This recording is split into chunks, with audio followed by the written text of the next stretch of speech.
This week, Captain Ibrahim Traoré stood in front of community representatives in a nationwide broadcast and said something no African head of state has said out loud in a very long time. He said, "I am a Muslim, but everyone in Burkina Faso has the right to practice their own religion. There will never be Sharia law in this country." A soldier is walking through dry grass in the Sahel. Early morning, he finds a body, another unalived fighter, which in this war isn't rare anymore. But next to the body, there is something that keeps showing up every single time: a Quran. You see, I kept asking myself why that detail mattered so much. And then he said something much harder.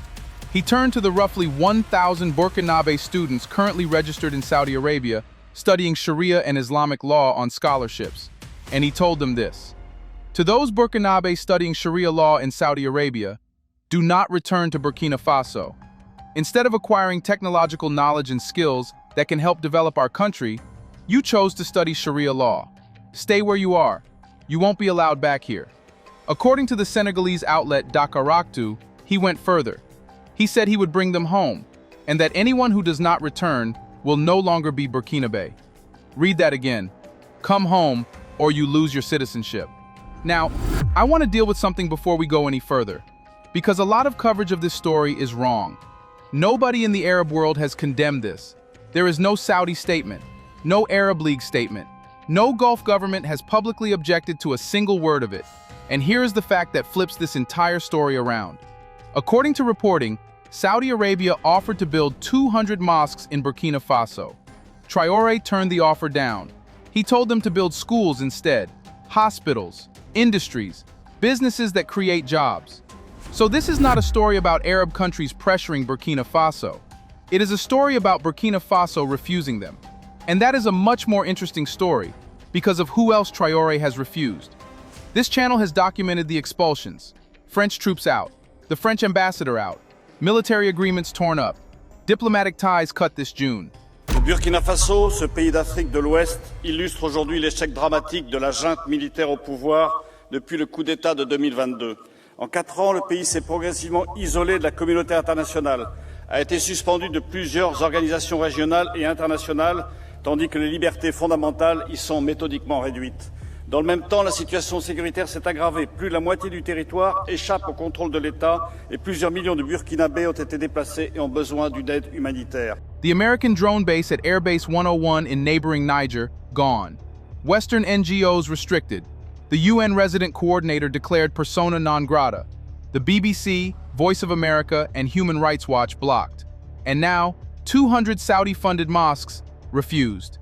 Add that up and a pattern appears that most commentary has missed entirely. Traoré is not swapping one foreign patron for another. He is refusing patrons. French military patronage, American security patronage, Western media presence, and now Gulf religious patronage. That is a specific political tradition, and it has a name in Burkina Faso. Thomas Sankara did not pick a side in the Cold War. He refused both. He told the world that whoever feeds you controls you, and he did not add an exception for friendly donors. Traoré invokes Sankara constantly. On this particular question, he is applying Sankara's logic more consistently than most of his critics expect. A gift of 200 mosques is still a gift, and gifts in international politics are rarely free. And this is worth spelling out because a lot of people miss it. For decades, Gulf states have funded mosque construction, religious scholarships, and clerical training across West Africa. That is not a secret, and it is not a conspiracy. It is documented, public, and often welcomed by the governments receiving it. But it is also influence. A mosque built with foreign money, staffed by a cleric trained on a foreign scholarship, teaching a school of thought that arrived from somewhere else. That is a form of soft power, and it works exactly the way French cultural institutes and American exchange programs work. West African Islam has its own deep traditions. The scholarly lineages of Timbuktu, the Sufi brotherhoods that shaped Senegal, Mali, and northern Nigeria for centuries. That is not imported religion. That is African religion, older than most European nation-states. So when a Sahelian head of state says he would rather train his own clerics at home than import them from abroad, there is an argument in that which has nothing to do with hostility to Islam. Whether that is what is actually happening here is the question this video is asking. Let's pause for a second to say a big thank you to the Black Culture Diary community, where Black voices, stories, and legacies are preserved and amplified. By becoming a member, you're not just supporting the channel, you're becoming part of a powerful cultural movement. Let's continue. Now, the legal machinery underneath all of this, because this was not one angry speech. On June 20th, 2026, Burkina Faso's Transitional Legislative Assembly unanimously adopted a new law on religious freedoms. 112 articles, 6 chapters. Camarades journalistes, cette loi comporte plusieurs innovations majeures destinées à promouvoir un exercice responsable et harmonieux des libertés religieuses. Elle instaure d'abord un cadre juridique global, régissant l'exercice des libertés religieuses et renforce les mécanismes de prévention et de répression des discours haineux, de l'extrémisme violent et de la radicalisation à caractère religieux. Here's what it actually does. It formally reaffirms freedom of conscience and freedom of religion. That is in the text. It requires every religious association in the country to affiliate with a state-recognized umbrella body. It restricts religious activity by public officials while they are on duty. It imposes financial oversight on the accounts of religious organizations. And it introduces prison terms of between 1 and 7 years for hate speech or incitement to religious hatred. It also criminalizes forced child begging, a real and serious problem in the region where children are sometimes sent out to beg under the cover of religious instruction. The government describes the law as religion neutral and says it exists to preserve social cohesion. And separately, new regulations now require any student seeking to study abroad to obtain approval from the Ministry of Higher Education so that their program aligns with government priorities. That is the mechanism behind the threat to the students in Saudi Arabia. It is not just rhetoric. There is a legal architecture being built underneath it. Here is a reminder to please like and share the video and subscribe to our channel to watch more videos on Black culture, history, civilization, and identity. Let's continue now.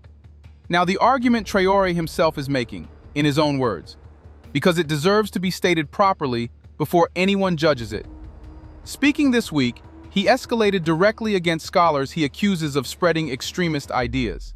He said, "If this is your Islam, we will fight it. Extremists must change. If they do not, the battle has begun." At the same time, and this part matters, he pledged state support for scholars who advocate what he called a peaceful interpretation of Islam. And he accused foreign powers of exploiting religion to destabilize Burkina Faso. So the case he is making is this. Burkina Faso has been fighting an insurgency for over a decade. That insurgency recruits using religious language. It trains fighters using religious authority. It is, right now, the deadliest theater of jihadist violence on earth. A country in that position, he argues, cannot be indifferent to where its clerics are trained, who pays for them, or what they are taught. And on the students specifically, his economic argument is blunt. Burkina Faso needs engineers. It needs doctors.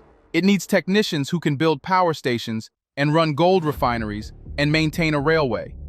It has around 1,000 young people on scholarship abroad studying religious jurisprudence. He is asking what that produces for a country trying to industrialize under fire. That is not a stupid question. It is worth taking seriously. Now, the honest section, because BCD does not run a press release. First, threatening to strip citizenship over a course of study is extraordinary. Not controversial, extraordinary. Citizenship is not a reward for choosing an approved degree. Removing it as punishment for what somebody studied would, in most legal systems on earth, be unlawful. And if those students hold no other nationality, it would leave them stateless. Second, think about who these students actually are. A Burkinabe family in a poor rural province, in a country where higher education is scarce and expensive, is offered a scholarship for their son to study abroad. They take it. That is not radicalism. That is a family taking the only door that opened. Punishing those young people is not the same as confronting extremism. In many cases, it is punishing poverty. And consider the position they are in this week. They are in another country, on a scholarship they did not negotiate, studying a subject their own government approved them to study, because until these new regulations, nobody required a permission slip from the Ministry of Higher Education. They went abroad legally, and the rules changed while they were gone. Now, their head of state has said on national television that they may not be allowed back into the country they were born in. Whatever the policy argument is, those are real young people, with families in Ouagadougou and Bobo Dioulasso and villages across the country who found out on the news that their nationality is now conditional. Third, this is not an isolated moment. It is a pattern, and this channel has documented it.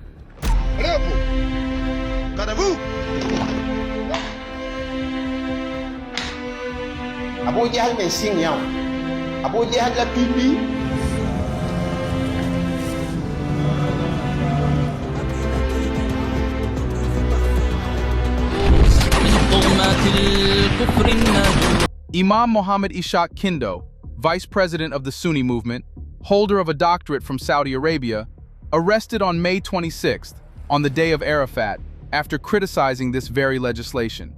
The Grand Sunni Mosque of Ouagadougou closed.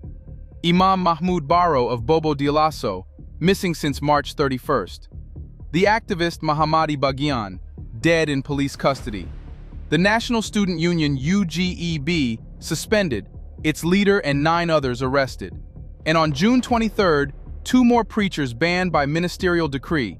One of them, Imam Omar Sankara, reported to be a blood relative of Thomas Sankara himself.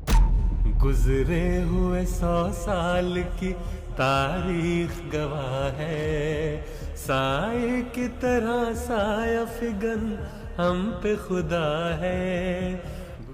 For a long time, members of Jamaat Ahmadiyya in Tougan did not have a proper place for offering prayers. Fourth, Burkina Faso is roughly 60% Muslim, a government at war with an insurgency, opening a second front against the religious authority of its own majority population is taking a serious risk. Every scholar silenced is a voice that is no longer available to argue against the extremists, and the extremists do not need a permit to preach. Fifth, and this is the most useful criticism I found, because it comes from a fellow West African Muslim rather than a Western institution. Speaking to the Nigerian paper Daily Trust, a scholar named Sule said Traoré's emphasis on scientific and technical development is, in his words, not a bad expression. But he warned that this kind of statement requires careful handling in a religiously sensitive society, especially, he said, coming from a populist military leader in the 21st century. And he proposed the obvious alternative, a dual track.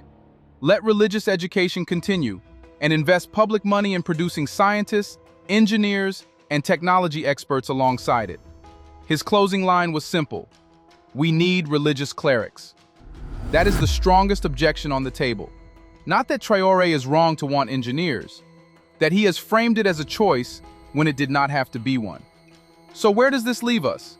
There are 2 ways to read what Traoré did this week, and BCD is going to put both in front of you honestly. The first reading is sovereignty. A leader of a poor, embattled, majority Muslim country stood up and said that his constitution outranks every religious code, that every citizen may worship freely, that Sharia will not become law, and that he will not accept 200 mosques from a foreign kingdom when his people need hospitals. He refused France. He refused Washington. He refused Riyadh's mosques. That is a consistent position, and it is Sankara's position. The second reading is control. The same month he made that speech, imams sit in detention without charge. One has been missing since March. A student union has been dissolved. Political parties no longer exist. Elections have been indefinitely postponed. And a preacher descended from Thomas Sankara has been banned from preaching by decree. In that reading, the language of sovereignty is being used to describe something much older and much simpler. A government removing every independent source of authority in the country, one institution at a time, and the mosque is simply the last one standing. This channel is not going to pretend those 2 readings are easy to separate. Both use the same facts. Both are argued sincerely by people who love Burkina Faso. And which one turns out to be right will be decided by what happens next, not by what any of us say now. But there is a test, and this channel will name it now so you can hold him to it later. If this is genuinely about building national capacity, then Burkina Faso will open its own institutions to train its own clerics, in Burkina Faso, under Burkinabe scholarship. Traoré has said he will support scholars who preach a peaceful interpretation. That promise has a physical address, or it does not. If it is about control, then no such institution will appear. The students will simply be recalled, the mosques will stay closed, the detained imams will stay detained, and nothing will be built in their place. Watch which one happens. That is how you will know. What we can say is this: 1,000 young Burkinabe are sitting in Saudi Arabia this week, wondering whether the country they were born in still considers them citizens. Whatever else this is, it is being paid for by them. Let us know in the comments section what you think. Was refusing 200 Saudi mosques the same act of sovereignty as expelling France? Or is it a different thing wearing the same clothes? And should a state ever have the power to strip your citizenship over what you chose to study? Do you want to watch more videos like this one? If so, subscribe to our channel and press the bell icon next to it. We have decided to bring videos on something nobody talks about: Black culture, civilization, history, and evidence about how glorious blacks have been. Thanks for watching, and until the next video, stay tuned.